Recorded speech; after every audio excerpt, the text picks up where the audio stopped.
Ladies and gentlemen, welcome back to another video. So this video is going to be a bit different, and before we get into it, I want to clarify that this is not going to be a part of my HSR versus Genshin Impact versus Honkai Impact. It's not going to be a part of that series. This has no connection. This is just me wanting to point out the differences between games, the differences and similarities, if I will, and just go over what the actual differences are, because I've been seeing a lot of people exaggerate and also undermine the differences and similarities between the two games of HSR and Genshin Impact. A lot of people are exaggerating it, making it seem like the differences and similarities are extreme. You know, this is so much better in this game, this is so much better in that game. And I've been seeing a lot of people undermine it and kind of downplay it like, they're the same game, practically one for one, which both of these are incorrect. There are 100% similarities and there are 100% differences. But they are, specific. You have to note them down, but they're not crazy, but they are, in a certain area, very, very powerful differences. So let's get into the similarities first. This is a very quick section. The UI is number one. The UI is one for one the same throughout both games of HSR and Genshin Impact. No matter where you look, the UI is going to be the same. The only differences is when a new system is introduced in either or, you will get a new UI for that one. But generally speaking, they have the same clean UI. You open up the main pause menu, you have the same side panel. You open up the wishing menu, you have the same wishing menu. It's all the same. So that's a very simple similarity, no differences. The second similarity is, the elements and the roles system to a certain degree, to about a 95% similarity. The elements and the roles are pretty much the same. The pyro, cryo, hydro, electro, animo, geo, all that stuff from Genshin Impact is the same as HSR's fire, ice, wind, electric, physical, quantum, and imaginary. That's all the same stuff. Now, how it works in the world is slightly different. Genshin Impact has the reactions, HSR has the toughness system, but that's an in-game play mechanic, which I won't elaborate any further on, but they essentially have the same elements. And then the role system is practically the same. Both games have the classic DPS, healer, support, and tank, although I will say that Genshin Impact has lesser so tanks than something like HSR. HSR does have designated tanks like Japard and the Fire Trailblazer. Genshin Impact not so much. The only one that's kind of designated by the community is Zhongli, but again, that's very, very specifics. Generally speaking, 95% of the time, they are the same thing. Both games have the same structure. And so that's the second similarity. Going on to the third one, we have the Battle Pass. Now, the Battle Pass is a bit of a minute system. Not a lot of people indulge in it, but it does give quite rewarding things. And the Battle Pass is the same structure and the same pricing. You have a $15 Battle Pass, which nets you both things, and then you have the $30 one, which nets you a few extra levels, a few extra little, cosmetics and a bit extra rolls. And then the structure is also the same. You have a 1 to level 50 Battle Pass. That you have daily tasks of 4 things to do, which is log in and do a few extra things. Then you have your weeklies, resetting weekly, and you have to do like your weekly bosses. You don't do a certain amount of domains or, calyxes, and so on and so forth. You have to do your weekly stuff, and then you have your patchly or your this period tasks, which is things to do this patch. And structure-wise, it's absolutely the same. But this is where I'll mention a difference. Whilst the structure and the pricing is the same, the difference is slightly in the rewards. Now, this is where HSR does take a bit of a win. The HSR Battle Pass at least feels more rewarding. It is a bit more rewarding if you take a look at the fuel, which is the Trailblazer power, compared to the Fragile Resin from Genshin Impact. You do get 12 fuel from HSR, whilst you only get 10 Fragile Resin in Genshin Impact, netting you 120 extra energy. Now, it's not an overly large amount of extra, but it's still extra. As for the roles, be rest assured that the roles are the same. You get 8.25 featured banner roles in both games and 5 standard roles in both games, so rest assured that is the same. As for the other rewards, I should note that HSR, it will at least feel more rewarding than Genshin Impact, and the reason for this isn't because of the actual rewards themselves, but because of how the itemization is structured.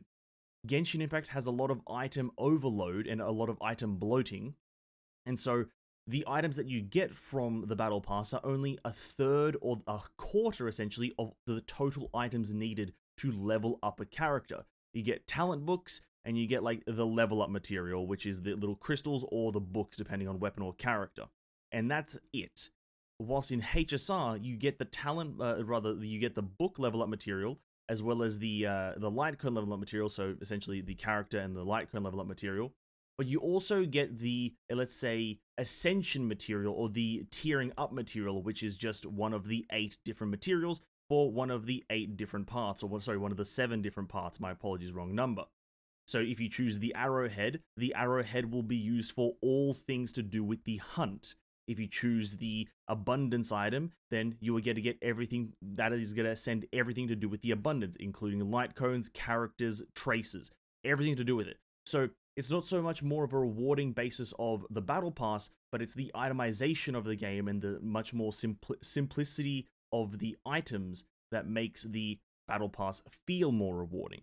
And so that's the difference within the battle pass, and it kind of makes it a bit more value, but I'm not going to get into that. That is a completely different argument. Going down to the big one, the gacha system, this is a similarity and a difference. Now, this is going to take a while to explain, so buckle up. The similarity in the gacha system is that the character banner is identical in both games. There is a 90 pity system. You put 90 rolls in and you get a guaranteed 5-star. You can get it beforehand. As for the specific percentages, I do not give a shit about the specific percentages, as they are low as fuck in both games. But it is a 90 roll pity, so 90 gets you a guaranteed 5-star, and both games have an initial 50-50 chance to get the character. You know, the first character will either be the featured or it will be someone else. That's it. Nothing else to it. 50-50, and then 180 rolls to get the guarantee, because the second 5-star you get is guaranteed to be the featured character, and this alternates. So that's how it is. That's how the character gacha works in both games. The part where HSR takes a small W is how the weapon or the light cone gacha works.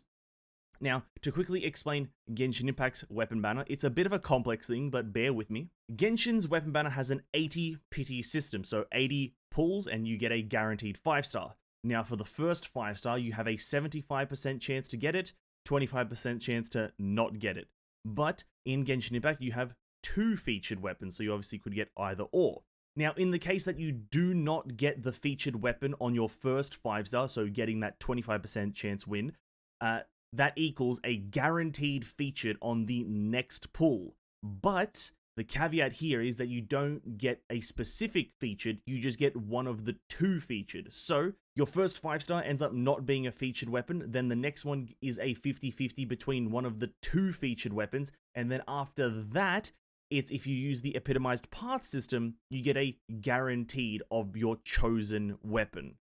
And so that equates to a total of 240 pulls to get a guaranteed weapon of your choosing. That is a lot of rolls to just get one fucking weapon, which most of the time will only be very useful on one specific character, but I digress. That is how the Genshin Impact system works. As for the HSR system, well, you just essentially copy-paste the character banner and reduce the pity by 10, and you've got it. That is how the HSR system works. It is an 80 pity system, so 80 pulls to get a guaranteed 5-star drop, right? The first one is 75-25, so the first 5-star is 75-25, 75 to get the featured, 25 to not get the featured. If you do not get the featured, then the next 5-star is guaranteed to be the featured. The HSR system, that is how it works. So in total, it is 160 rolls to get your favorite weapon, or your featured weapon if you are unlucky, obviously. But it is a 80 reduced cost. It is marginally better. It is incredibly good, and there is a earlier guarantee. So that is the only difference in the gacha.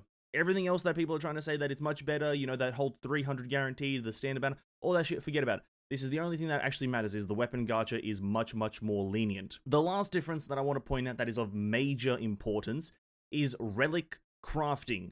Now, this is something that is in both games, relic crafting and the strongbox system from Genshin Impact. These are 2 very, very important features if you're going to be grinding and min-maxing in the long run.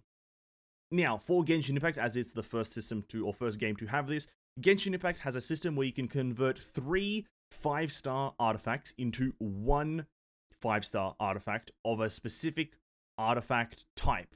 So you can convert 3, let's say, Emblem of Severed Fate, or 3 combination of any 5-star artifact, and you can convert that into 1 Gladiator's Finale, or 1 Viridescent Venera. You can do this and it's quite a handy system to have in the game.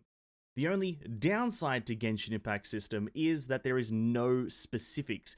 Those 3 artifacts that get converted into that one artifact equal one random piece. It's a one random piece out of the 5 pieces that you can get, and the artifact stats are all random as well. There is no guarantee whatsoever in any part of it. So that is the slight drawback. It's a very cheap thing, but it's also very RNG dependent.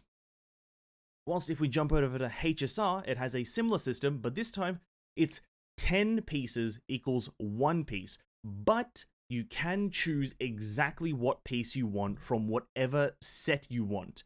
All the sets that are currently in the game are also craftable. So, if you want a very, very specific piece, like, the Streetwise boxing set, which is the physical set, you can craft any piece to do with it. If you want the ice set, you can do that. If you want, let's say, one of the spatial differentiators, or whatever they're called, the spatial ornaments, you can craft any of them right now. Any of them. They just cost a certain amount, which is 10 artifacts or 10 5-stars. You do need to salvage them to get a certain resource. I won't go into the specifics, but 10 of them equals 1. You can craft a very specific set. Now, when you do this very basic level of crafting, the stats are all randomized. So 10 to 1, all randomized. But once per patch, you get an item from the battle pass that lets you pick the main stat of the piece. Now, I have no doubt that this item will be given out in events in the future, but for now, the only way to acquire this item is through the battle pass. So this is once per patch, and you can choose the main stat, which is a very good system. Now, for those who are wondering which system is better, it is HSR. I do apologize for the Genshin Impact lovers who do like the strongbox system, but there are a lot of drawbacks to the strongbox system, RNG being one of them. And another one also being is that not all the current artifacts that are available in the game are available to be strongbox, which is something that I have spoken against for a long time.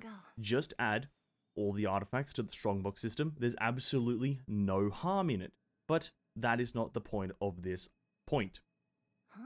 The HSR one is much more lenient and much more forgiving, and also much nicer, to be honest with you, from a user perspective. Although it is 10 pieces that equals 1 piece, you get to choose which piece, which is what people want much more often. So that's all there is to it. And that's all there is to this video. This is not going to be a much deeper video. I just want to outline the important differences between the 2 games that I think are pretty important when going into the game. What do you need to know, and what do you need to know that's going to be of use to you. So hopefully this video did help outline the differences. If it did, well, that's great. And if you like one game over the other, that's also great. I'm not trying to convince anyone that any game is better than the other, but I'm also just outline the important differences. So have a great day, guys, and I'll see you guys in the next video.